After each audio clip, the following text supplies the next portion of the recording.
Welcome to Into the Nuance, compassionate, evidence-based pre-med advising. Join us each episode as we unravel the complexities, debunk myths, and explore the many paths to medical school. Whether you're a freshman or a pre-med veteran, we are here to provide informed, realistic, and hopeful advice on your journey. Tune in for interviews with experts, stories of triumph, and useful tips as you continue towards medical school. This is Into the Nuance, and we're so glad you're here. Welcome back to Into the Nuance, where we talk about all things pre-med and getting you ready to enter medical school. I'm joined by Joanne Snap of My Honest Advisor and Doug McLemore of ICOSA Prep. And today we're going to talk all about best practices about being a pre-med on the internet. So on the forums, on Reddit, on SDN, when you're searching for information, there's a lot of great information out there and a ton of misinformation. So today we're going to talk about both how to find good information, how to check for information that may not be accurate, and what's appropriate and not appropriate to post on your end. So, Joanne, let's start by talking about some of the things we've seen on those forums that maybe are not the most accurate. Yeah, I think there's a reason why when you're talking to most advisors and you mention SDN or Reddit, like for some reason we're all triggered. You're going to hear people go, "Oh my God, like just stay off of them. Don't do it." And I think that's a very reactive way of just knowing how harmful some of these spaces can be, but yet dismissing all the good that probably is there too. I think it's really funny how I have to check myself when someone says like, "Oh, I went on Reddit." I'm like, you know. So why is that? Why do we feel that way? I know, my thing stems way back from when I again worked in admissions, and we used to stalk SDN every day. I was on SDN every single day checking to see what people would say about the schools that I worked at. I worked at two different medical schools, and seeing how misinformation was posted about the schools that I worked at. I think I might have talked about this in a different podcast, how, I was the admissions lady at one of the schools, and they would quote me and they would misquote me, and they'd say, "The admissions lady said blah, blah, blah." And I hadn't said that. And so that was the early days of like developing this strong distaste for SDN. And now I know my students use it quite a bit for information. So yeah, I'm trying to find balance. Yeah, and I would say like this is one of those things where the pre-med life and regular life lines up, right? Where misinformation in regular life is also a big issue, and reviews and peer reviews, right, and customer reviews are a big part of how people make decisions about what to purchase and where to go and what to do, and yet there's also a lack of like validation in that process, right? Like someone can write a 1-star review of a restaurant and totally make it up and it can get posted. And so I think one of the things I have conversations around is, do you know what you're looking for information? And are those forums the best place to look for that information or not? Like there are, when you're looking for a restaurant, to be honest, reading reviews and seeing what people liked and didn't like so that you can make an educated decision about whether something has, dietary restrictions for you, like that's good. That's a good way of being an educated consumer, and you get information from other people who have been at that restaurant. When you're applying to medical school and you're looking for, okay, what type of student does that medical school like that might be valid, but looking at scores and data that are very easy to make up or easy to inflate or are anecdotal, it may not be a good way to make a decision. Well, and it's personal. Like, how can you? So anyone who gets into med school for their own reason. It has very little to do with your reason for getting into med school. And so looking at why, how it worked out for someone else and saying, "Oh, well, I'm similar to them or I'm different than them. It should or should not work out for me in the same way," is absolutely bizarre in the med school process. It does not work like that. And so I think you're right. Like you have to consume that information differently and knowing what you're looking for when you're going in. Like I have a good example of what I do recommend SDN for. If you are beginning your secondaries, which is a great thing to do pretty soon, you can go into the school specific discussions, and most every year some gung-ho pre-med goes in there and puts all of the secondary prompts as soon as they come out. Now I trust these people who do this because they're usually accurate. I usually say SDN is way more accurate than someone else's website because the people who do this like the minute they're posted. Um, that I send them in. I tell people go in, put blinders on, go straight to the school specific discussions, copy and paste the prompts and get out of there. Don't look around. Don't go clicking and poking, because what you're going to start to find is, well, they want to know, well, what are my chances at this school? Right? That's why people go in there. Or, you know, yeah, like you said, what are they looking for in a candidate, which is impossible for an applicant to know what a school is looking for.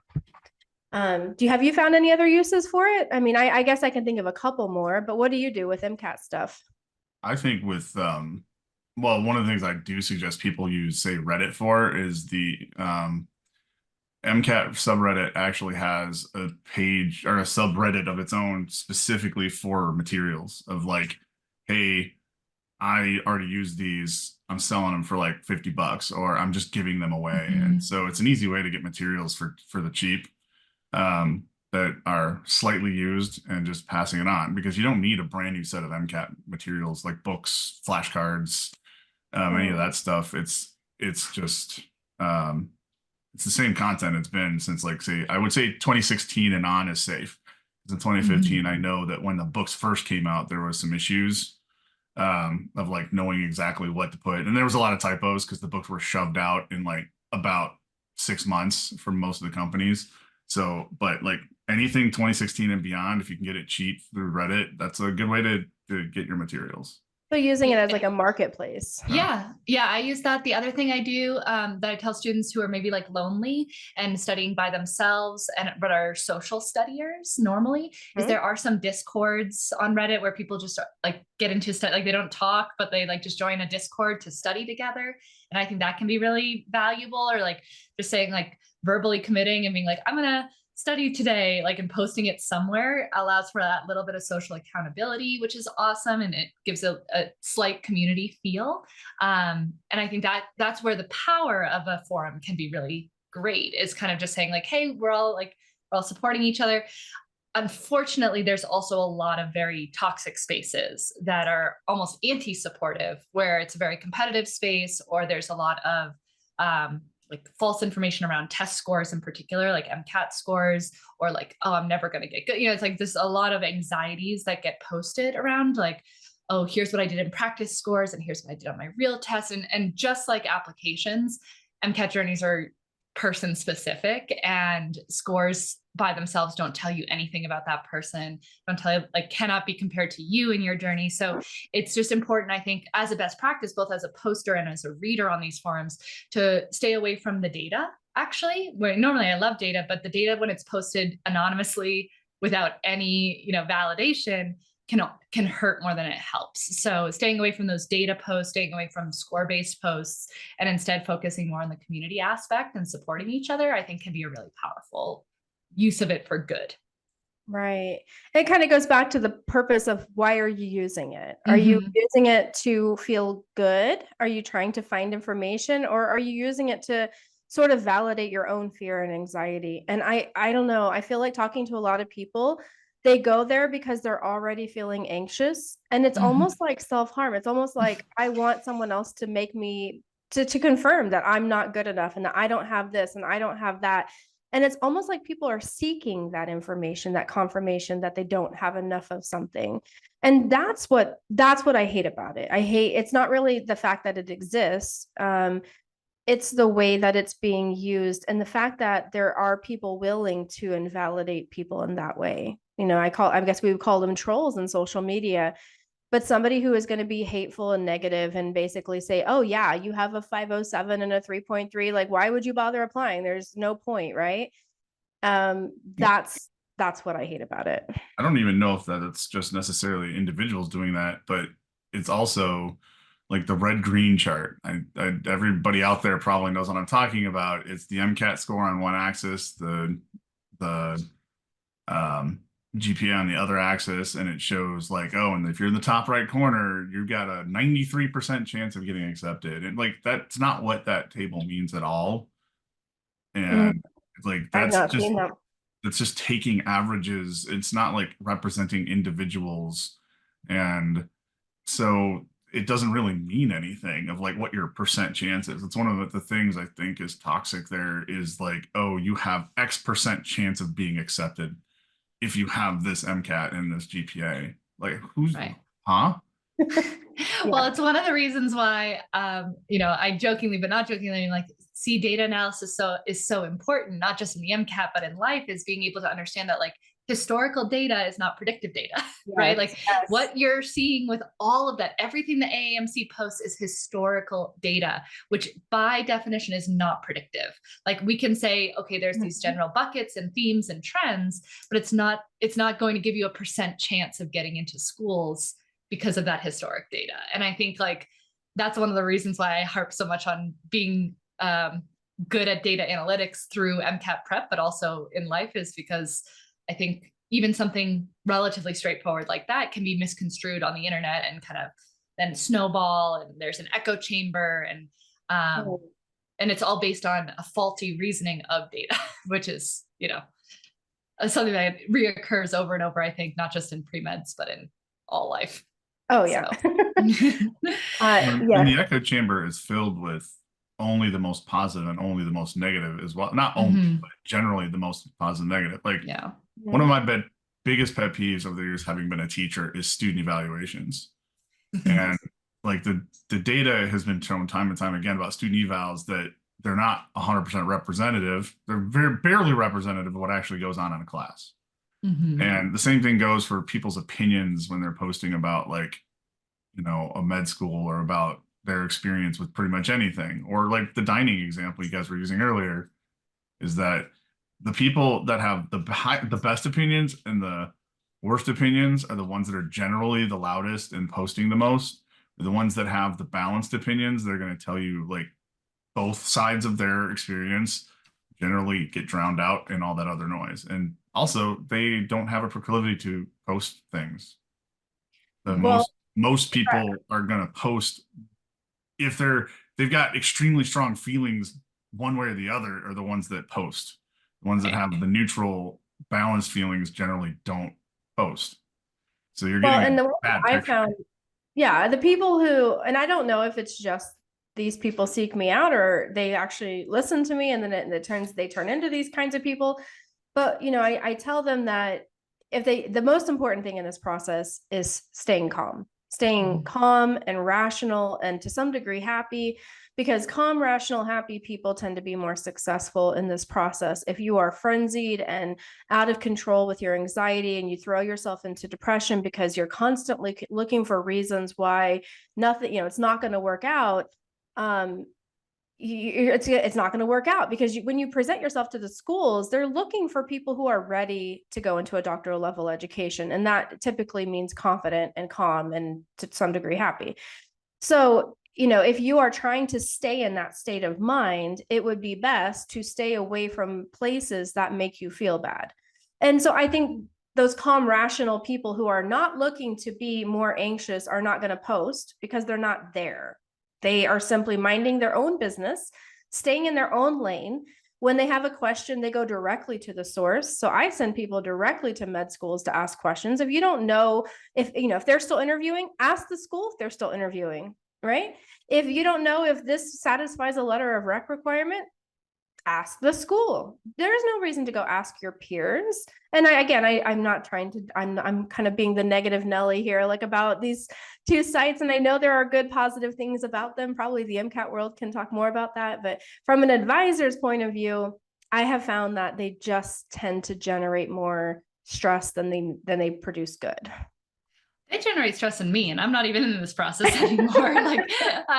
For the sake of, so one of the things that I find to be my role as an MCAT coach and educator is to keep up on what people are saying, right? So like, what are the people saying, so that I can respond with my students in an appropriate way, or tell them, like, hey, don't worry about this or this. So I am on the Reddits, and I get those notifications every morning, and I can't read them first thing in the morning because they cause me stress, and I am not even taking the MCAT. So I can only imagine, like, a student being in a situation where the first thing they see in the morning is a Reddit notification about someone getting a 524 on their exam, and they did this and this, and you need to be doing this if you want to get this score. Like, gosh, that would be stressful. So I personally do that. I have once a week that I keep my notifications off, and I have once a week where I look at all the recent posts on our pre-med or our MCAT, and I'm just looking at an overview of like, is there any trends or themes that seem to be Right. coming up and getting upvoted and echo chambered that I should be responding to with my community, right? And kind of protecting them from that, so that I'm kind of doing that initial filtering with my community. Mhm. So I'm only giving them the useful stuff. And if there is a useful post, that's great. And one of the things, so I will give an example of a post that I almost felt a need to respond in writing to, but I have a line where I don't do that. I don't have an account to write with, which I think is a healthy line. But one of them was, and this is for my MCATers, so those who are taking the MCAT, this is very relevant, is you get a note board, right? You get a laminated note board, and on the note board, it says you are not allowed to write in the note board until the test begins. Now, the AAMC has come out and said that that means from the moment the tutorial starts. There's a 10-minute tutorial. The AAMC has said this. And yet, on this information from the proctors, what the proctors receive just says when the test begins. So an individual proctor may decide that that means not during the tutorial, during the actual exam, right? And so this Reddit poster found the AAMC information that said, no, you can start writing it during the tutorial. They screenshotted it and they said, hey guys, print this out and bring this into your MCAT so that you can argue with the proctor first thing if they get mad at you about writing during the tutorial. And I just thought that was terrible advice, because yeah, let's get in a fight on MCAT day. yeah, and I was like, oh, and I'm like, and so a student of mine sent me this and was like, hey, what do you think about this? Like, should I be mind dumping, at the 10 minutes? And so I had to really go to my community and like make a post of my own and say, listen, it is not worth it to get, like, you are in the right. You are allowed to write in your note board during the tutorial. It is not worth it to get in a fight with the proctor right before your MCAT. Like, it's never worth it. And mind dumping for a critical reasoning exam is statistically shown not to be effective because you don't know what's going to be on the test. And it's just tiring out your brain for 10 minutes without really knowing what you should be writing, right? So there's a lot of reasons not to mind dump, but it was one of those situations where the good news is it created a discourse with my students about what was appropriate.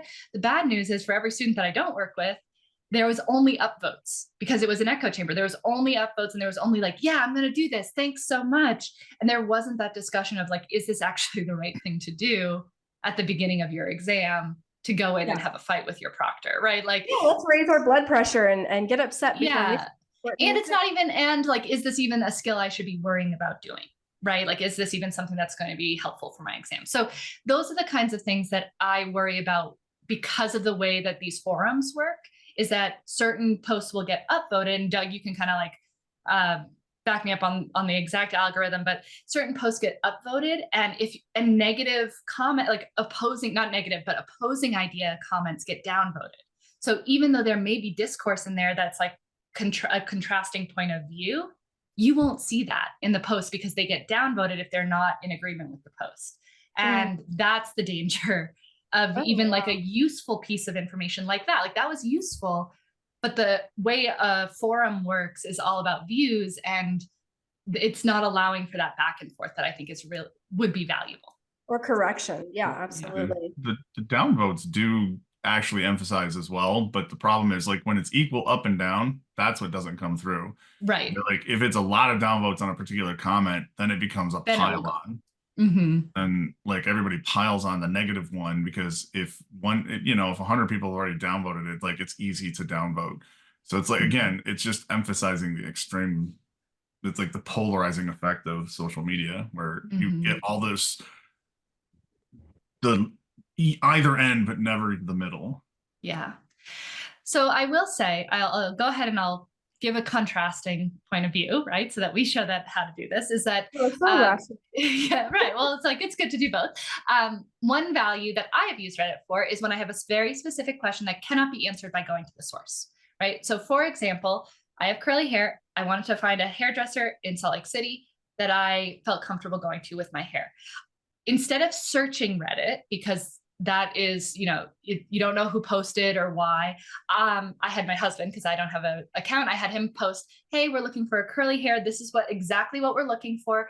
Do you have any recommendations and why? And what was cool is we got a bunch of comments, and then I was able to go and like research on my own, but I had a list to work off of. So a good example here would be for MCAT prep. If you're like, hey, I'm in this area, I would like an in-person tutor. Does anybody have recommendations? And you can create that post yourself and be very specific about what you're looking for.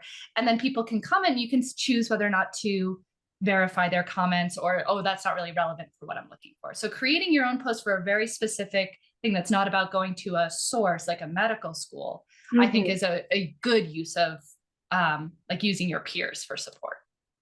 Yeah, I can imagine something like that where, let's say you are very interested in schools that have a particular public health track or a public health course, and you say, I'm really interested in schools that focus on public health through the medical school curriculum.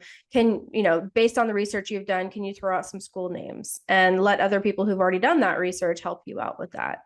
Exactly, right? Where you're not just like reading passively random posts that happen to show up in that thread. You're looking for a piece of information and then allowing your peer group to provide you with options to then do more research on, right? So that's what I like.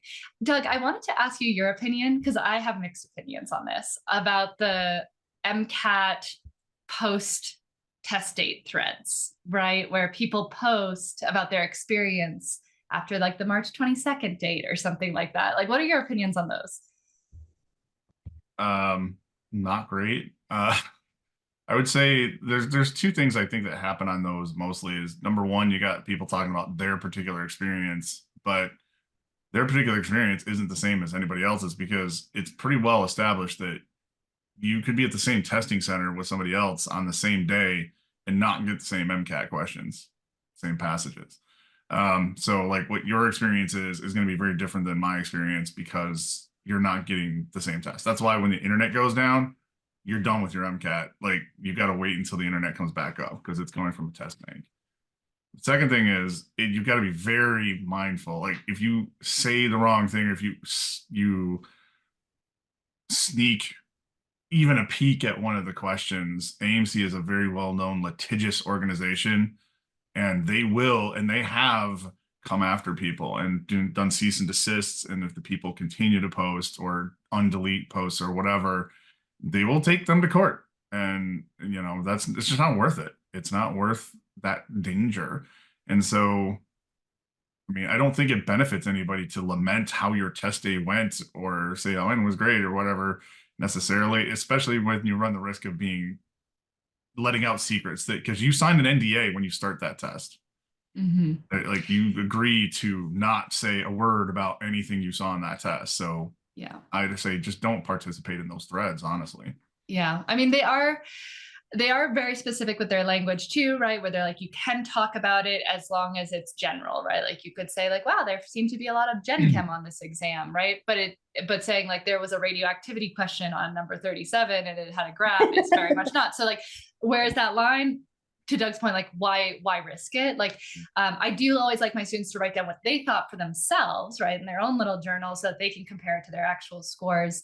But posting on a public forum, they can find you, right? And I don't know, Joanne, if this happens with students on the like med school application side, but it definitely happens on MCAT, where like the AAMC will find out these students and say, you have violated the NDA, and we're going to either go to court, or we're going, it'll be known in your application that you did this, right? So is there a similar situation with med schools? There is. Well, there is the interview feedback page, and on the feedback page, on many of them, people do post the interview questions that they were given. And so med schools change the interview questions from year to year, but a lot of people will actually post, will actually say like, we're not supposed to be telling you here, which is really ethical of them. Other people ignore that, just continue to post the questions, but they're helpful. I'm not going to lie. Like, I go there and look at the questions. It helps me give an idea of like what the school cares about. It doesn't mean they're going to use those exact questions, but it does give me an idea of like, okay, they seem to focus more on this or that.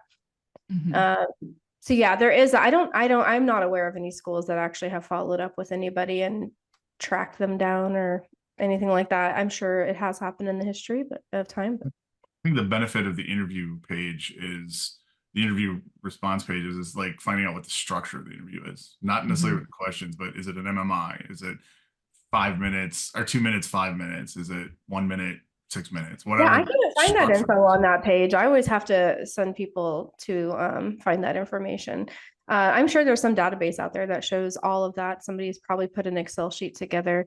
Maybe I should do that sometime. Yeah.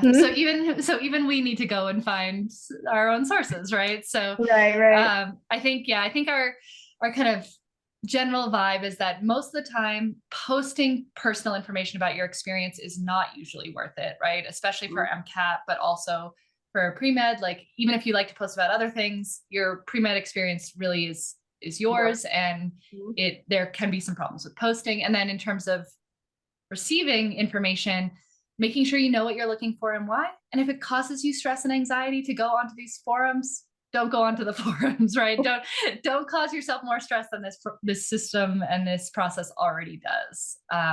And like that's why we're here, right? So if you do have questions that you can't find the answers to, like look out for people like us, right? Like Joanne on the pre-med side, me and Doug on the MCAT side. Like we've been doing this for years, and even if we don't know the answer, we can probably point you in a direction that will get you the answer. So finding sources that will have that conversation with you, I think, is also important. Yeah. And like I say to most of my students, all my students, is that like when you're going to start studying for the MCAT or getting ready to do your application, just delete the social media apps from your phone. Yeah. Out of sight, out of mind.